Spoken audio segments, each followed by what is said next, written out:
is an animal of a competitor. I mean, I just love the way he competes. Like everything, his attitude, like he's just on fire. As soon as we get into the huddle, and I think it was you guys, whoever that I was talking to, I was saying he's even like that with ping pong.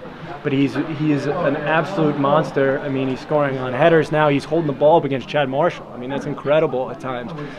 He's running these guys into the corner who are, you know, lightning fast guys like Yedlin and whatever. And even if he doesn't actually win the ball, just that effort makes such a big difference. I know as a defender, because sometimes you just have to kick it out of bounds, or we win the second ball, or whatever it is. So, man, I don't know where we'd be. That's a great question.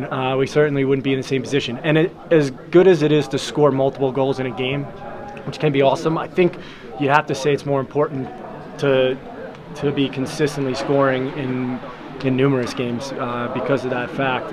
And again, today, he gets one in a game we win by a goal. I would have to check, but I bet he's done that in, you know, over half the games he's scored in for us.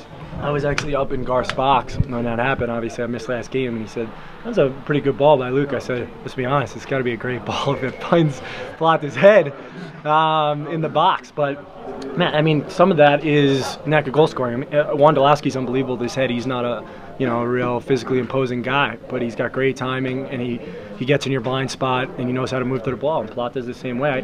I told my dad this last year. He only had a few goals, and I said, I'm telling you, this guy is a great finisher, because we see him in practice every day.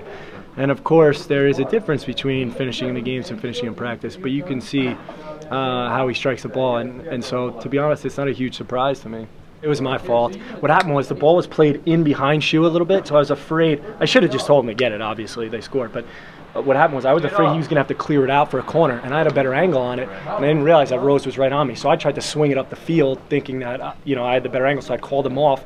And then Rose, I'd have to watch it again, but I think he just reached in, blocked it, and they kind of went in. So that's what it was, a miscommunication. It was my fault. I mean, it's just every week, the 6-point turnarounds. There's I'd have to look at this, the standings again, but I mean, almost everybody is still right in position to make it.